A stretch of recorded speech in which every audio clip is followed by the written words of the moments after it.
Football is filled with moments of magic, but also with unsolved mysteries which continue to captivate fans around the world. From bizarre curses affecting Ballon d'Or winners to unexplained disappearances of iconic football players, the beautiful game is shrouded in intrigue. Why did Ronaldinho's brilliance fade after his Ballon d'Or win? What happened to the Jules Rimet trophy? And could a simple pigeon have cursed England's World Cup hopes? In today's video, which hopefully is a new series, join me as we dive into some of football's most puzzling stories, where legend and reality collide.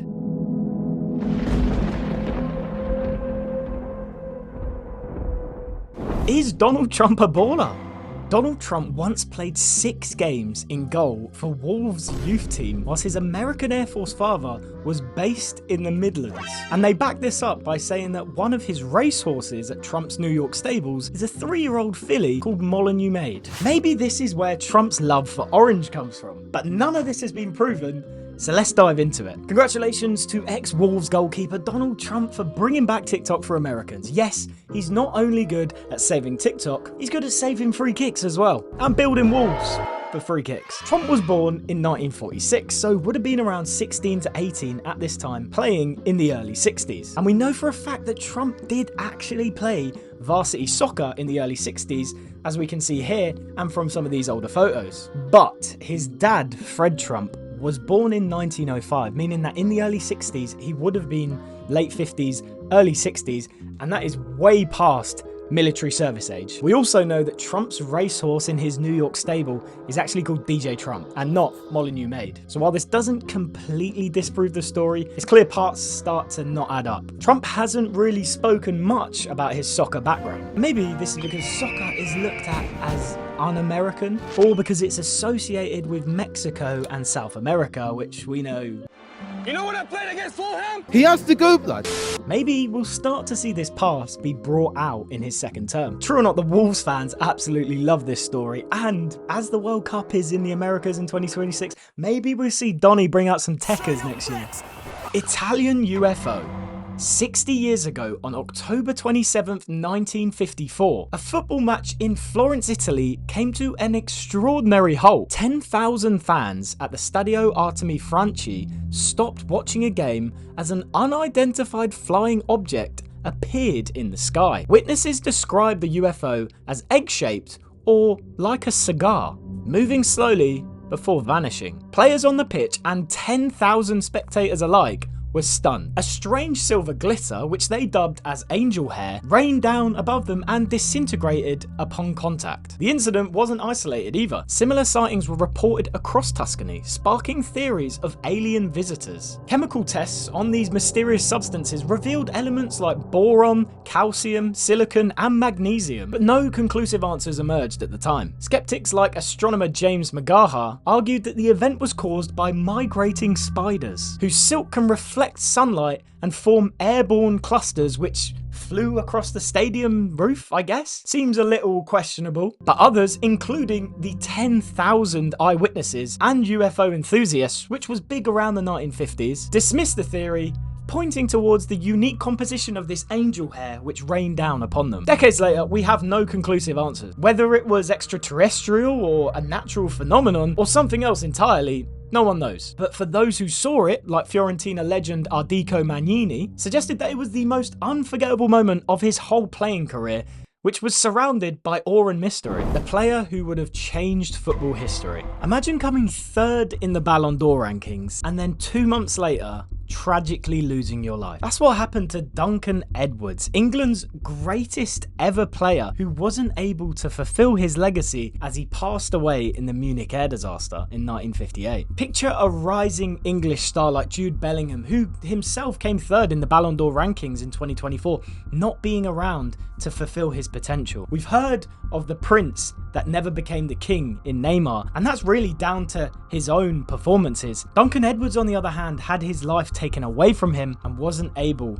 to fulfill those greatest of all time shouts that he had at the age of 20 years old. Edwards was a once-in-a-lifetime generational talent. So Bobby Charlton, a legend himself we all know, said that Edwards was the only player in his career that was better than him. Jimmy Murphy, Manchester United's assistant coach, said that he was the greatest of all time. at just 20 years old. As a defensive midfielder, Edwards was a phenomenon. Dominating with his physical presence, he was powerful yet elegant and kind of reminiscent of a modern day Rodri. That unmatched versatility in the middle of midfield in the 1950s was unheard of. And though his primary role was that deep-lying midfield enforcer, he could excel in mostly any position. Combining his strength and intelligence, he often drifted out to the left wing and even played backup striker sometimes. His ability to read the game was well beyond his time, and he had a crazy work rate, which sounds like the perfect player in midfield, making him the heart of both Manchester United and the England team at 20 years old. By the time of his death in 1958, Edwards had already achieved which most players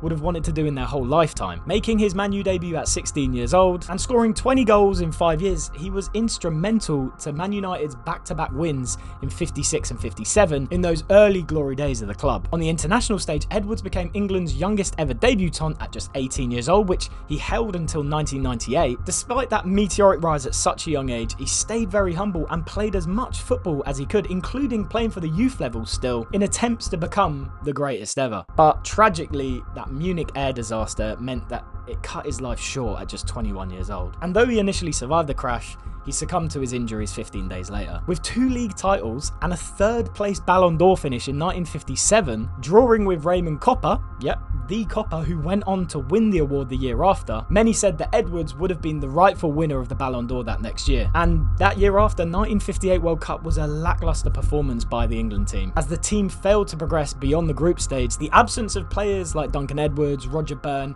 and Tommy Taylor from the Busby Babes, who perished in that disaster, seriously dented England's hopes that year, with the tragedy still fresh in the minds of the whole of England at that point. Had the Busby Babes been available, England would have most likely advanced way beyond that stage and potentially challenged Brazil to the trophy that year. Edwards' passing not only robbed the world of a player that many believe would be the greatest English player of all time, but also left behind that haunting question of what could have been achieved if that disaster had never happened. When footballers disappear, what happens when a football star vanishes without a trace? This is the mystery of Aleksander Knavs, who was a former Bundesliga star and a key figure in Slovenia's golden generation. Knavs earned 65 caps for the national team, shining at Euro 2000 and the World Cup in 2002. But after retiring in 2008, the defender's life took a baffling turn. In 2010, he turned off his phone and disappeared to Portugal, leaving his wife and family, reportedly joining a cult with his former teammate Jose Dominguez. And though he left his wife 2 estates, his fortune vanished with him. The only clue to his disappearance came 4 years later in a brief appearance in 2014 when he was randomly spotted in Lisbon watching a Champions League game between Sporting and Maribor. A Slovenian news outlet managed to get in contact with him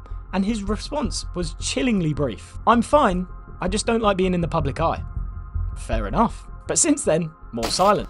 Well, that's not necessarily true, because as of now, when making this video, 2 things have happened. Weirdly, with Trump coming into power in the last few days, his wife Melania's maiden name is Knavs, the second name of Alexander, a not so popular Slovenian name.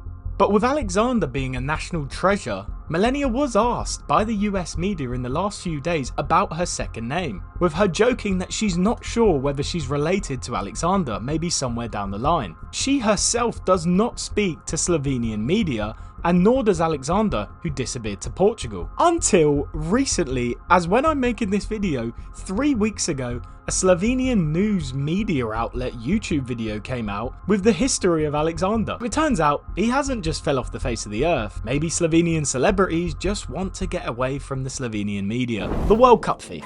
In March 1966, just months before England hosted the World Cup, football's ultimate prize, the Jules Rimet Trophy, the former World Cup trophy, was shockingly stolen from an exhibition in Westminster. The heist was knowingly led by a South London gangster, Sidney Kugler. With what sounds like a children's TV villain, Sid, known as Mr. Crafty, seized his chance at a gallery when the guards had their back turned, and as panic spread, the thieves attempted to ransom the trophy for 15k. In the 60s, that was a lot of money, but the plan failed because of where they hid the award whilst they tried to get on with this ransom. Transferred from a coal bunker into a garden bush, a dog named Pickles ended up finding the award on one of his morning walks. Despite his boldness, Sid wasn't actually charged with stealing the trophy, but spent years in prison for other crimes down the line. And Pickles, the dog, meanwhile, became a national celebrity even starring in a film, which is the most British thing I have ever heard. The trophy's journey didn't end there though, because in 1983 it was stolen again, this time in Brazil,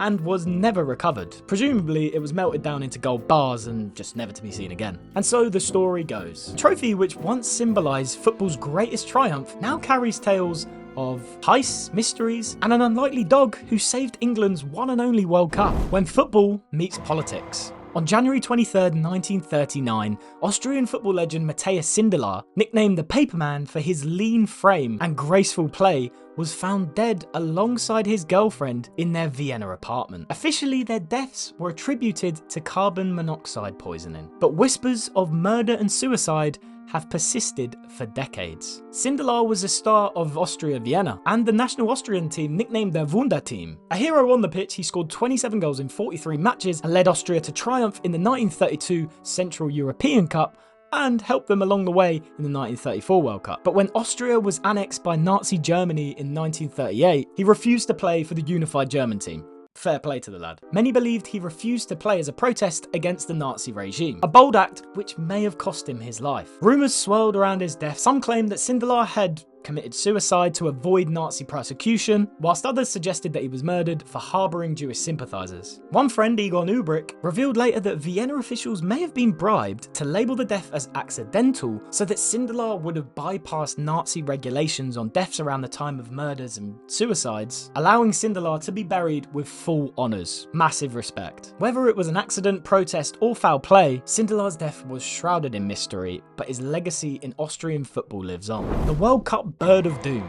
In 2010, the World Cup was a rough ride for England, but one moment stood out for its bizarre charm. During England's frustrating 0-0 against Algeria, a brown pigeon casually sat on the Algerian crossbar, seemingly unfazed by the 22 men running around on the football pitch next to him. But fans quickly dubbed it as a bad omen, or even worse, given the setting was South Africa, the work of witchcraft. Reports surfaced claiming that Algerian supporters had hired a witch doctor to put a spell on England. And that spell has continued for the last 15 years. Nah, I'm joking. Using the pigeon as a magical protector of the Algerian goal. South African shaman Olga Makwena added fuel to the fire, claiming that the bird's nocturnal behaviour signified it was protecting the Algerian net, and had a counter spell cast over it made from tree bark powder to wash away evil spirits. It got a bit mad. The internet in England, however, had different ideas. Pigeon became a viral meme.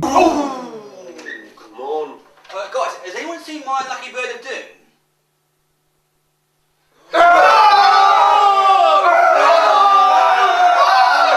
Offering fans a little bit of relief after England's terrible performances. Critics were quick to remind everyone that no spell could excuse how poorly England had played throughout the tournament, because they were really bad, and Rooney knew it as well. Nice to see your whole fans booing you. Thank you all so much for watching this first episode of what is potentially a series on the channel. Make sure to get your predictions in for the Football Time Machine Subscriber Special 10. It's a special one. I'm trying to collect as many predictions as I can to make it a really good episode, so get them in the comments. And whilst you're at it, you might as well leave some other ideas for the channel. Obviously, we've got the predictions and the mysteries now. Get them all in. I want to explore them all, and hopefully we can get some more IRL stuff out this year, because, you know, I'm ready to go again. 2025, we're going to smash it this year on the channel. I still have that Ganso documentary on the back burner. I just haven't got around to making it yet. Eventually it will come out, but I'm not sure when. Other than that, I hope you've enjoyed, and I'll catch you guys later. Peace.